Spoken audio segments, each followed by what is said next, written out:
దేవుడి నామానికి స్తోత్రములు. ఈ ఉదయకాల సమయములో మీ అందరికీ కూడా నా హృదయపూర్వకమైనటువంటి వందనాలు తెలియజేస్తున్నానండి. ఈ దినము దేవుడు మీతో మాట్లాడుతున్నటువంటి మాట ఏంటంటే, నీ ప్రార్థనలన్నీ కూడా యెహోవా సఫలపరిచి దేవుడంట నీకు సమృద్ధినిస్తూ ఉన్నాడంట.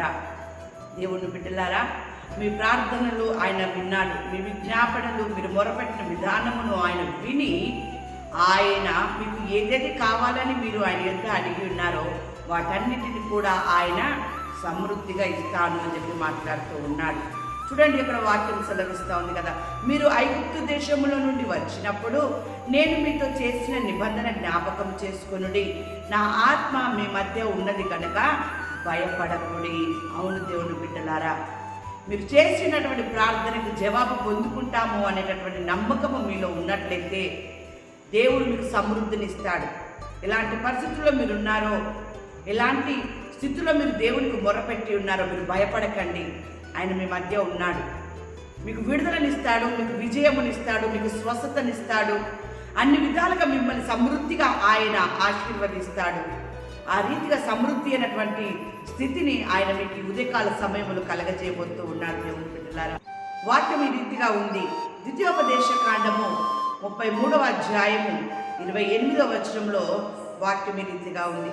ఇశ్రాయేలు నిర్భయముగా నివసించును, యాకోబు ఊట ప్రత్యేకింపబడును, అతడు ధాన్య ద్రాక్షారసము గల దేశములో నుండును, అతనిపై ఆకాశము మంచును కురిపించును. అంటే దేవుని బిడ్డలారా, సమృద్ధి అయినటువంటి స్థితిని ఆయన నీకు నిశ్చయముగా ఇస్తూ ఉన్నాడు. నిశ్చయముగా ఇస్తూ ఉన్నాడు కాబట్టే మీరు భయపడక, మీరు దేవుని యందు మీరు నిరీక్షణ కలిగిన వారిగా, నా ప్రార్థన ఆలకించి ఉన్నాడు, నాకు ఖచ్చితంగా నా జీవితంలో దేవుడు కార్యం చేస్తాడు, నా కుటుంబంలో సమృద్ధి అయిన కార్యం చేస్తాడని మీరు నమ్మినట్లయితే, దేవుని బిడ్డలారా, ఆయన నీ ఉండేటటువంటి దేశంలో, ఇక నీ ఉండేటటువంటి స్థలములో, నీ ఉండేటటువంటి ఊరిలో, నివాసం చేసిన నీ ఇంటిలో క్షేమమును అనుకరింపజేస్తూ ఉంటాడు. అవును దేవుని బిడ్డలారా, ఎలాంటి హాని అపాయము నీకు రాకుండా ఆయనే నీకు రక్షకుడై తన కృపయందు కూడా ఆయన నిన్ను కంచెవేసి కాపాడే దేవుడుగా ఉంటూ ఉన్నాడు, అభివృద్ధిపరిచే దేవుడుగా ఉంటూ ఉన్నాడు. ఇంత అద్భుతమైనటువంటి కార్యాన్ని మీ జీవితంలో చేయబోతున్నాడు.